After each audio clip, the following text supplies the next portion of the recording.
So season 7 of The Flash is coming out in under 2 weeks, and in my full binge of the 6 seasons leading up to this new release, I picked up on something I can't believe I didn't notice before. Dear Speed Force, you're officially the worst. In The Flash Season 1, there wasn't a whole lot of talk about the Speed Force, but Season 2 is when the Speed Force started making its first appearance as a character and not just as a thing or this entity that the other characters referenced when talking about Barry's speed and where it came from. So after Zoom steals Barry's speed, towards the end of Season 2, Wells and Cisco build this machine to send Barry into the Speed Force.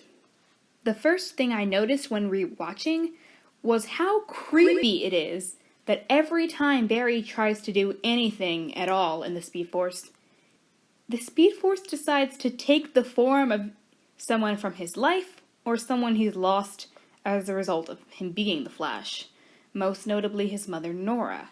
So skipping ahead a little to the 3rd season of The Flash, and the 3rd season is one of the biggest Speed Force seasons out of the 6 that have already come out.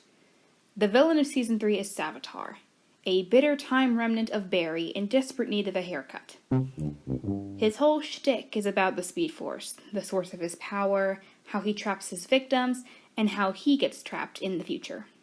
About the half-point mark, Wally West, aka Kid Flash, messes up big time and ends up being sucked into the Speed Force prison Barry creates for future Savitar, freeing Savitar and getting himself trapped in eternal hell. So when Barry goes in to rescue Wally, the Speed Force, again, spends half the episode screwing with Barry's sanity, appearing to him in the form of Eddie Thawne and Ronnie Raymond, 2 people, I'm not going to lie, I completely forgot existed, claiming that, they would have had their happy lives if it wasn't for Barry. Then, when Barry finally finds Wally, the Speed Force appears to Barry as Leonard Snart, of all people, to try to stop him one last time. And then Jay Garrick shows up at the last possible second and is all like, hey kid, I told you at the beginning of the season not to mess with time or the Speed Force anymore, but I'm here to save you anyway. Hang on, can we just talk about this dude for a second? When Team Flash needs some way to get rid of the Philosopher's Stone, he tells them to throw it into the Speed Force, which is the one place that Savitar has all access to already because he's a speedster. He should know this. Epic fail. Going back to where we were, in order to save Wally, a speedster has to take his place in the trap. And so since Barry needs to take down Savitar, Jay Garrick volunteers. Awesome. The day is saved, Barry and Wally go home.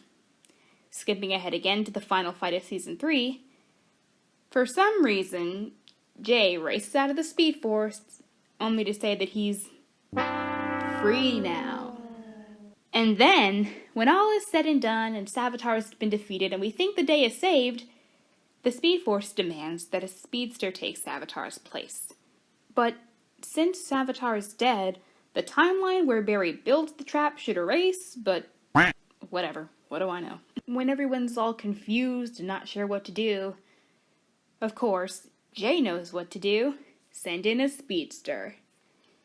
And everyone's like, okay, that's great. Until Barry decides that it should be him. I think you can see the problem here. Jay has literally just come out of the Speed Force hours ago. Instead of just going back for the time being until they have a way to shut down the trap for good. He stands there like an idiot while Barry gives himself up and says goodbye to his family and friends potentially forever. You are a grown man who's lived your life, and we're more than happy to give it all up for Wally. But when Barry decides to sacrifice himself, you stand there like, sorry kid, nice knowing you. Hell no! Again, skipping way ahead, we have Season 6, which belongs in its own separate category. It is so jam-packed with action and information that I don't even know where to start. But I guess blood work is as good a place as any. So Ramsey Rosso infects Barry with his thing, I don't even know what to call it, But this causes Barry to see, possible outcomes of his life if he decides to accept the virus in order to survive the coming crisis. So in one last attempt to manipulate the poor soft boy, none other than the Speed Force appears to Barry in his fever dream, and in the form of his mother no less, trying to get him to reject Ramsey's virus.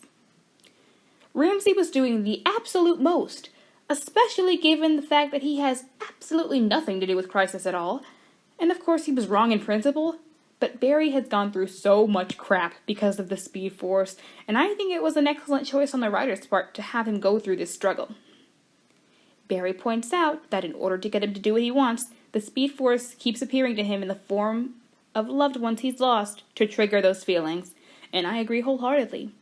He drives his point home quite literally by pulling over his Flash, something I've personally always wanted to see Barry do. It's about time he's allowed to act on all this rage we know he has inside of him.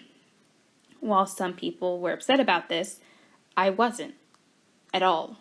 Like I said, I hate the Speed Force, and this is what it deserves. Season 6, Post-Crisis, Wally West appears again for real for the first time in like a season and a half. Only he's all hot and bothered because apparently the Speed Force is dying. And it's all Barry's fault. Really? I find it absolutely ridiculous that Thawne somehow didn't come up once in this whole conversation. Which is way too many conveniences for me after that Nash Wells exorcism episode. Barry decides to go visit the Speed Force for some reason, and surprise, surprise, it's taken its final form, which is his mom. The Speed Force was all like, "Goodbye, my beautiful boy," which A, has literally become so creepy, like just stop saying that every time you see him. And B, actually had me thinking for a second that the Speed Force was actually Barry's real mom the whole time. While that is totally ridiculous, I had a feeling that the Speed Force was either screwing with Barry again, or being manipulated by someone or something, because like Barry tells Wally repeatedly, the Speed Force cannot just die. It's a force like gravity, and it shouldn't be able to fall apart just because it gets infected by some meta-virus. Overall, while it isn't exactly a villain, the Speed Force, in my opinion, is no hero either. I literally have no idea what's in store for the Speed Force in Season 7, but I am seriously and wholeheartedly looking forward to finding out. If you were able to sit through this, I would love it if you would just hit that red button and the notification bell so you are notified next time I post. Love you guys. Bye!